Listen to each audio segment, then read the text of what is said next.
여러분 안녕하십니까, 진성호입니다. 조국 장관 일가가 투자한 사모펀드, 이 사모펀드가 점점 갈수록 오리무중 미궁속으로 빠져들고 있습니다. 그 가운데 이 사모펀드의 운용사인 코링크 PE의 실질적 소유주로 알려진 조국 장관의 오촌 조카가 지금 실질적으로 이 모든 것을 지휘한 몸통으로 드러나고 있습니다. 자, 조국 법무부 장관의 오촌 조카로 코링크 P의 실질적 운영자로 알려진 조범동 씨, 드디어 이름이 공개됐습니다. 조선일보는 이제 조모씨라고 쓰지 않고 조범동이라는 실명을 쓰기 시작했습니다. 그만큼 이제 혐의가 굳어져 가고 있다는 증거겠지요. 자, 조국의 오촌 조카 조범동 씨가 필리핀에서 베트남으로 건너갔을 가능성이 있다, 이런 주장도 나왔습니다. 조국의 이 조카는 얼마 전 주식 등을 담보로 20억 원을 대출받았다고 합니다. 그리고 20억 원을 들고 해외로 튀었습니다. 그러니까 해외 도피가 장기화될 수 있는 가능성이 있습니다. 조국 펀드가 투자한 가로등 전멸기 업체 웰스 CNT의 최모 대표, 이 최모 대표 측 관계자는 필리핀에 있던 조 씨가 얼마 전 통화에서 베트남으로 옮길까 한다라고 말했다. 그 직후인 지난 6일쯤부터 연락이 끊겼다고 말했습니다. 최 대표 측과 그간 하루에 두세 통 전화를 주고받았던 조 씨의 070 국제전화번호는 현재 해지 등의 이유로 연결되지 않는다고 합니다. 그런데 이 조범동 씨가 웰스 CNT 대표 최모 씨와 한 통화를 보면 충격적인 사실이 몇 가지 나옵니다. 그 중에서도 이 조국 펀드의 문제점을 가장 적나라하게 드러낸 것이 바로 한 업체입니다. 익성이라는 업체입니다. 차 부품 업체인데 도대체 익성이 뭐길래 조범동은 여기 이름 나가면 다 죽는다고 말했습니다. 자, 통화 녹취록에 나오는 말입니다. 조범동, 조국의 오촌 조카는 해외로 도피해 있는데 해외로 도피해 있으면서 웰스 CNT 대표 최모 씨와 통화를 하다가 그런 말을 합니다. 그런데 이 돈 관계가 오고 간 것을 보면 이 익성, 그리고 웰스 CNT, 그리고 조국 펀드의 운용사인 코링크 P는 국가 정책의 내부 정보를 이용해서 돈을 벌려고 한 것으로 보입니다. 그래서 지금 이 육성 통화 녹취록에 보면 내부 정보를 알고 우리가 배터리 사업에 투자한 거, 이런 말들이 막 나옵니다. 자, 그 코링크 P는 자동차 부품업체 익성으로부터 10억 원가량을 받습니다. 코링크 P는 익성으로부터 받은 10억 원에다가 조국 일가가 투자한 13억 5천만 원을 더해서 23억 5천만 원 가량을 가지고 웰스 CNT에 투자합니다. 그래서 웰스 CNT의 최대 주주가 됩니다.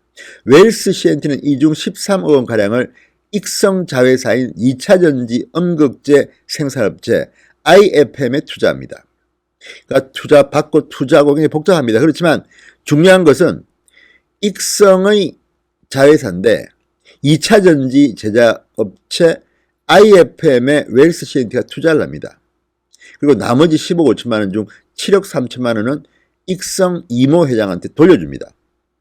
이 7억 3천만 원 때문에 조국의 조카와 웰스 CNT의 최 대표는 서로 다툽니다. 이 7억 3천만 원의 사용처를 어떻게 소명할 것인가를 놓고 다툽니다. 검찰에서 물어보면 7억 3천만 원? 자, 웰스 CNT의 최 대표는 법대로 하자입니다. 그러니까 차용증을 쓰자. 익성 대표에게 정상적인 절차를 거쳐서 돈을 빌려준 것으로 하자. 차용증을 만들자고 주장합니다. 육성에 나옵니다. 통화 내용에. 그러자 조범동, 조국의 조카는 지금 익성 대표의 이름이 나가면 다 죽는다 말립니다. 그리고 심지어 이미 사망한 익성의 하청업체의 대표한테 돈을 빌려주고 못 받은 걸로 하자, 이런 제안까지 합니다. 심지어 죽은 사람한테 돈을 빌려줬다고 해명하자는 말까지 합니다. 범죄 모의와 뭐가 다릅니까? 아무튼 이런 이유는 무엇일까요?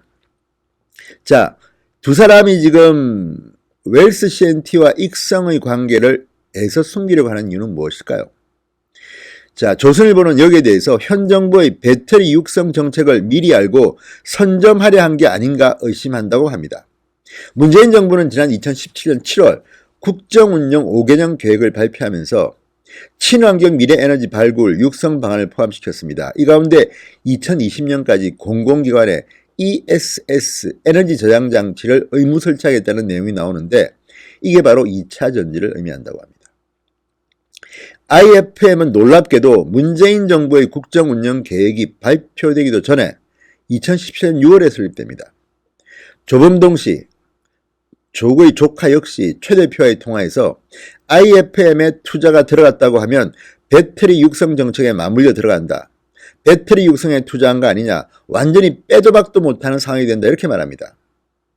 그러니까 이들의 대화를 듣고 있으면 기가 막힙니다. 이들은 대한민국 문재인 정부의 정책을 미리 알고서 회사도 설립하고 또 서울시의 공공 와이파이 사업도 전문성이나 과거 경력도 없는데도 그냥 여권이사 포함해서 컨세션 만들어서 뚝딱뚝딱 우선 협력 사업체로 선정됩니다.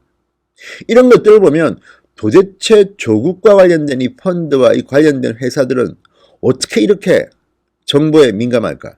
정보를 미리 알까? 이런 의문을 들게 합니다. 이게 바로 윤석열 검찰이 밝혀내야 할 포인트입니다. 자, 지금 정경심 교수가 왜 이 통화 녹취록이 언론에 흘러 들어갔냐고 화를 냈을 만큼 그런 글을 공개적으로 올렸을 만큼 지금 조국의 조카 조범동 씨와 웰스 CNT의 최 대표와의 통화 녹취록은 난리가 났습니다. 물론 이 통화 내용이 우리가 전부 다 100% 신뢰할 수는 없지만 이 통화를 들어보면 대충 유추가 됩니다. 상황에 대한, 정황에 대한 해석이 됩니다. 지금 이들은 조국 일가의 사모펀드를 중심으로 마치 문재인 정부의 정책을 미리 알고 이것을 통해서 시세 차익도 하고 우회 상장도 하고 굉장히 다양한 기법을 통해서 돈을 벌려 하고 있었던 것을 알게 됩니다. 조국 장관이 장관 후보자가 되어서 청문회를 대비해서 이런 대화들이 오고 갔는데 이것들을 보면 만약에 조국 장관이 법무부 장관이 되지 않았다면 그리고 인사청문회 대상이 되지 않았다면 이들의 이런 범죄 의혹이 만천하에 공개됐을까? 묻혔을 가능성이 높다고 봅니다. 어쨌든 이 익성이라는 존재, 익성이 뭐길래 여기 이름 나가면 다 죽는다고 조국의 조카가 말했을까요? 지금 조국의 조카는 이 모든 것의 몸통입니다. 심지어 이 웰스 CNT의 최 대표의 영장도 기각됐습니다. 이미 상당 부분 범죄를 자백했고 실제로 가장 중요한 범죄는 조범동한테 있다. 이런 이 법원의 취지였습니다. 그렇다면 이제 조범동을 해외에서 데려오는 일만 남았는데 검찰이 해낼 수 있을지 모르겠습니다. 20억 원을 대출받아서 튀었다고 합니다. 어쨌든 이 정도 상황이 돌아가면 조국 장관이 결단을 내려야 하는 거 아닙니까? 우리는 물증이 없기 때문에 단정적으로는 말할 수 없습니다. 그렇지만 의혹은 너무나도 심각합니다. 윤석열 검찰은 아마도 상당 부분 스모킹건, 중요한 것들을 많이 확보하고 있는 것으로 보입니다. 그렇지 않다면 이렇게 윤석열 검찰이 자신있게 조국 장관, 법무부 장관과 그 가족들을 수사할 리가 있겠습니까? 아무튼 추석 연휴가 끝나면 놀라운 결과들이 하나둘 더 튀어나올지 모르겠습니다. 진성호의 융단 폭격이었습니다. 여러분 감사합니다.